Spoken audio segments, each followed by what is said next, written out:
درس عقائد کی نشست میں آج ہم حاضر ہیں۔ علم غیب کے حوالے سے چند باتیں جو عقیدے سے تعلق رکھتی ہیں ان کا ہم ذکر کریں گے۔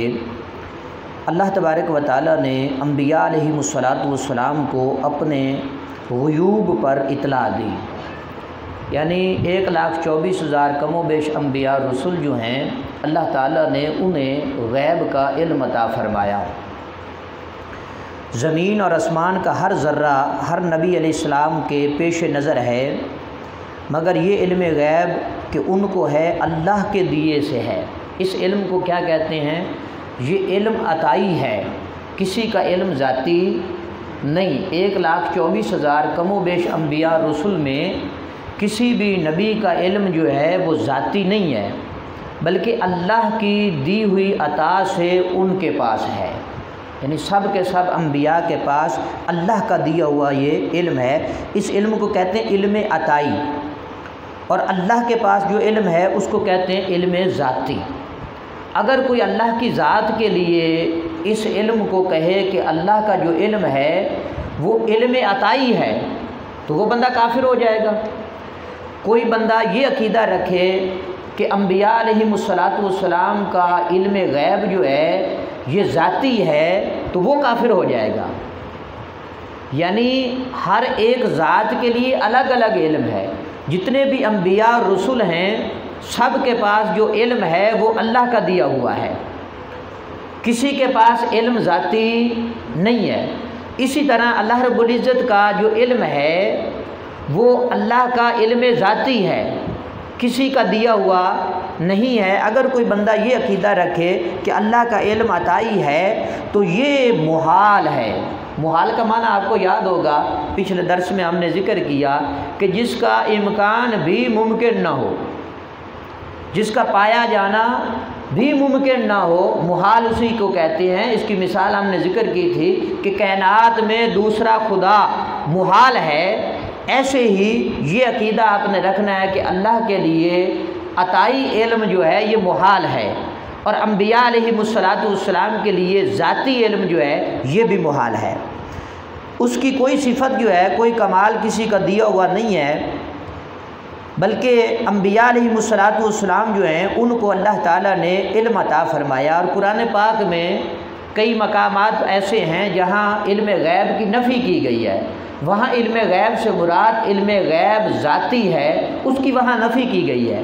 اور جہاں علم عطائی کا ذکر ہے وہاں اللہ رب العزت نے یہ بیان فرمایا کہ اس نے اپنے نبیوں اور رسولوں کو علم عطا فرمایا۔ عالم الغیب فلا یظہر علی غیبہ احدا الا من ارتضی من رسول۔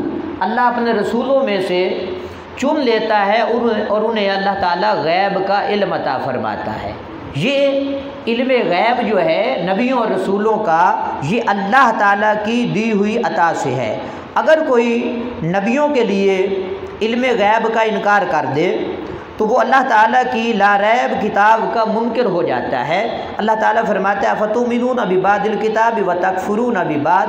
بعض لوگ ایسے ہیں جو کتاب کا کچھ حصہ اس پر ایمان لاتے ہیں اور کچھ حصے کا انکار کرتے ہیں، کیونکہ قرآن میں اللہ تعالیٰ نے انبیاء کے علم غیب کا ذکر فرمایا۔ اگر کوئی کسی نبی کے علم غیب کا انکار کر دیتا ہے تو وہ قرآن کی اس آیت کا انکار کرتا ہے۔ یہ پہلے پارے میں آیت ہے اور آیت کا نمبر ہے 85۔ افتؤمنون ببعض الکتاب وتکفرون ببعض۔ تو اسی طرح اللہ تعالیٰ نے انبیاء رسول کو علم غیب عطا فرمایا۔ اگر نبیوں کے پاس علم غیب نہ ہو تو پھر قبر کے احوال انبیاء پر کیسے منکشف ہو سکتے ہیں؟ کہ بخاری شریف کی حدیث ہے، حضور دو قبروں کے پاس سے گزر رہے ہیں اور ان کو عذاب دیا جا رہا ہے۔ حضور نے اپنے علم غیب، اللہ کے دیے ہوئے علم غیب کے ذریعہ سے جان کر لوگوں کے سامنے اس کو بیان فرمایا۔ جنت اور دوزخ کے احوال نبی علیہ السلام نے ہمیں بیان کیے۔ اگر نبی علیہ السلام کو علم غیب نہ ہوتا تو جنت تو پوشیدہ ہے اور دوزخ بھی ہم سے پوشیدہ ہے، تو پھر اس کے احوال کو کیسے بیان کیا جا سکتا تھا؟ اسی طرح بہت ساری مثالیں ہیں، آسمان اور زمین کی خبریں ہمیں نبی علیہ السلام نے دی ہیں۔ حضور سب جانتے ہیں اللہ تعالیٰ کی عطا سے۔ اللہ تعالیٰ نے اپنے نبی علیہ السلام کو ما کان ما یکون کا علم عطا فرمایا۔